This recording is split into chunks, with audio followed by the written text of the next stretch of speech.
Hai Mam, pagi ini seperti biasa saya melakukan rutinitas saya sehari-hari, mulai dari nyiapin sarapan sampai, menu bekal buat anak-anak. Begitupun saya buat dibawa ke tempat kerja. Hari ini saya mau bikin daging cincang yang kemudian mau saya bikin saus teriyaki ya Mam. Sebenarnya itu permintaan anak saya sih dan yang bikin, daging cincangnya itu sebenarnya anak saya. Jadi hari ini tinggal ngelanjutin. Nah, sekarang udah jam 5.14, ini saatnya saya mulai masak, Mam. Nah, ini daging yang udah dibikin sama anak saya kemarin ya, Mam, ada sisanya kemudian saya taruh di kulkas buat menu sarapan hari ini. Tadi saya udah nyiapin, wortel sama buncis ya, Mam. Itu udah saya rebus duluan, jadi hari ini tinggal ngangetin. Kemudian saya mau ngangetin dagingnya karena, dari kulkas ya, Mam, dan ini ntar buat makan siang, jadi biar agak awet, saya angetin aja dulu. Nah, berikutnya ini saya mulai bikin sausnya. Ini karena anak saya pesennya saus teriyaki, ya udah saya bikin saus teriyaki. Ini saya tambahin lada ya, Mam, biar sedikit nendang rasanya. Kemudian ini saya juga tambahin air, kemudian tepung tapioka biar mengental. Nah, kalau udah mendidih seperti ini, tinggal koreksi rasa dan kita tuang ke sajiannya, Mam. Nah, seperti ini, Mam, siap buat sarapan dan buat bekal anak-anak.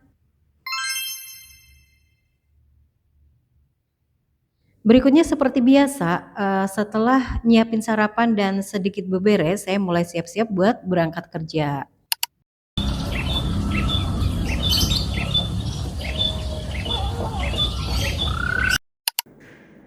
Nah, ini saya juga udah sampai di tempat kerja. Ini seperti biasa, saya nyiapin segalanya dulu sebelum saya memulai pekerjaan saya.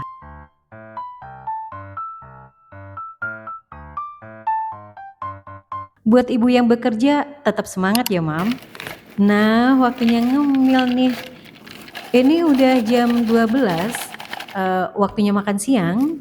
Jadi hari ini saya mau ngemil sambil makan siang dulu, Mam.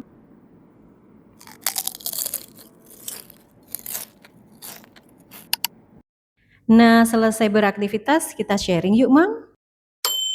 Hai Mam, hari ini mepet sekali saya bikin videonya, jadi agak kelabakan juga karena kan ngedit itu butuh waktu ya, tapi gak apa-apa, semoga hasilnya bermanfaat.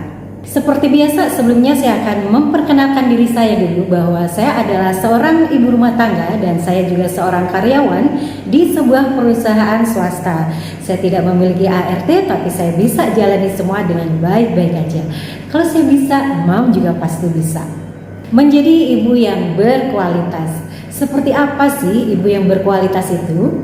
Sigap atau tanggap dengan apapun. Kalau anaknya rewel harus gimana? Ikutan rewel juga, ikutan tantrum juga. Kan kadang kalau anak rewel, orang tua ikutan rewel ya. Jadi kayak nantangin ke anak gitu loh. Misal dengan kalimat seperti ini. Ya udah, kalau nggak mau pulang sekarang, mama kunci nih pintunya sekarang. Atau ketika anaknya jatuh dari sepeda, malah dimarah-marahin. Makanya hati-hati, jangan ngebut. Kalau dibilangin orang tua nggak didengar sih. No ya, Mam. Karena yang dibutuhin mereka adalah bujukan dan perhatian. Dan cara respon kita yang selalu kasar, buat anak juga berlaku kasar gitu loh. Jadi bicara aja dengan nada menenangkan, jangan menegangkan. Bisa kan? Dewasa.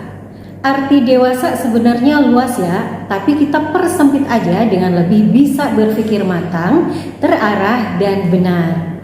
Misal, ketika ada aduan ke kita, baik tentang anak, bahkan diri kita sendiri, jangan langsung ditelan, Mam, tapi diproses dulu. Masuk nggak ya aduannya? Bisa dipahami nggak ya? Kalau memang tujuannya baik, kenapa harus mengedepankan ego kita gitu loh? Jadi harus dengar dulu, kemudian dicerna dan dipikirin lebih banyak baik atau buruknya. Baru kita simpulkan mau ngelakuin apa.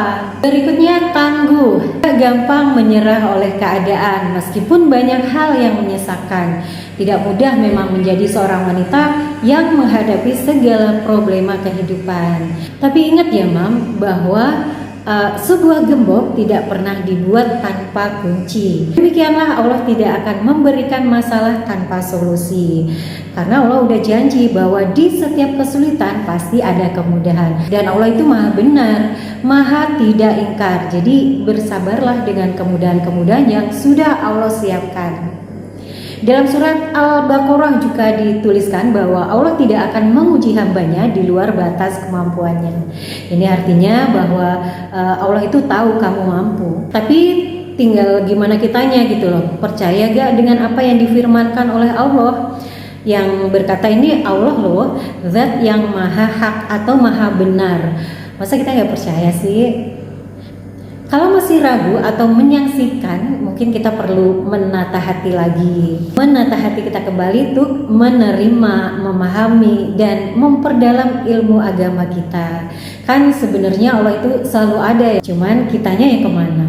Kemudian yang kedua, elegan. Elegan atau menawan. Kalimat yang sebenarnya familiar di telinga kita, cuman jarang kita gunakan. Lantas apa sih arti menawan itu? Menawan adalah menarik hati atau memikat. Apakah menawan itu selalu yang lemah lembut dan selalu berkaitan dengan fisik? Ternyata tidak. Ada wanita cantik, tapi orang bilang kurang menarik.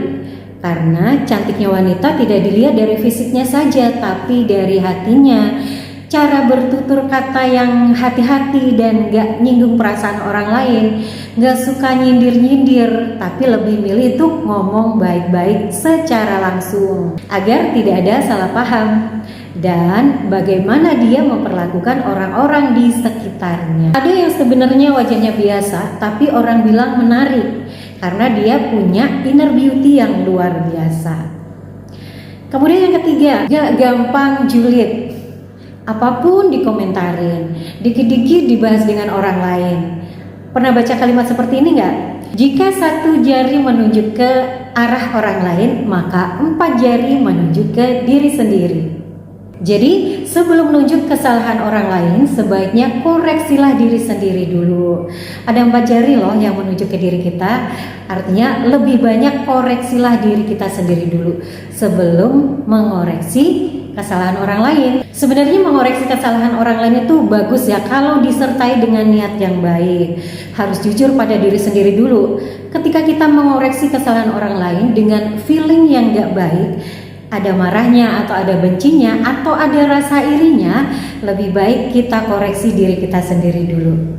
Kalau didasari dengan rasa gak suka, maka hati sendirilah yang merasa galau atau apa ya, ada perasaan gak enak gitu loh dalam diri sendiri.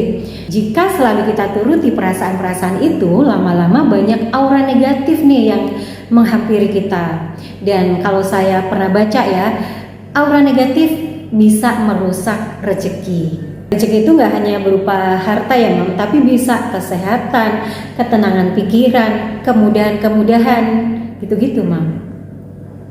Saya pernah baca kalimat dari Ustazah Halimah Al-Aidrus atau siapa ya, saya lupa. Saya cuma catat isi kalimatnya seperti ini, bahwa baiknya hatimu, bagusnya hatimu, jernihnya hatimu, sehatnya hatimu adalah modal tertinggi kebahagiaan hidupmu dunia dan akhirat. Maka hati-hati dengan hatimu kalau kamu ingin bahagia hidup di dunia dan di akhirat. Jadi jagalah betul-betul rasa yang ada dalam hatimu. Menurut saya sih kalimat ini bagus sekali Mam, buat dijadikan pengingat ketika kita ada rasa yang nggak baik sedang datang menghampiri. Yang terakhir, jangan selingkuh. Menurut pemikiran saya, bukan pemikiran secara luas ya, jadi mohon maaf kalau apa yang saya katakan salah. Jadi menurut pemikiran saya, apapun alasannya selingkuh itu salah. Kalau misal terjadi sesuatu dalam rumah tangga seseorang, misal KDRT atau yang lain, kenapa nggak dibicarakan baik-baik aja? Apalagi yang masih ada orang tua ya, Menurut saya sih kalau udah berat permasalahannya harus melibatkan orang tua atau orang yang berkompeten dalam hal seperti itu biar nemu solusi. Kalaupun harus pisah ya pisah dulu baik-baik, jangan sampai ada perselingkuhan. Nauzubillah min dzalik ya. Yang harus diingat, jangan buka peluang sedikit pun untuk selingkuh. Ada pepatah yang bilang, jangan main api kalau nggak ingin kebakar. Jadi berhati-hatilah, pikir banyak kali sebelum melakukan hal yang salah. Bagi yang mungkin saat ini lagi selingkuh, udah cukupilah mam. Karena apapun itu tetap yang selingkuh yang salah. Mungkin ada yang berpikir, dia lebih baik, dia lebih bisa ngertiin aku. Dan lain-lain lah. Dia ngajakin selingkuh aja itu udah jelas gak baik loh. Jadi pandai-pandailah memilah segalanya. Jangan jadikan faktor ekonomi sebagai alasan selingkuh atau cari-cari alasan lain sebagai pembelaan. Itu namanya takut menghadapi kesalahan sendiri. Kesalahan sendiri aja gak berani ngadepin. Nah, kalau udah gini siapa nih yang salah?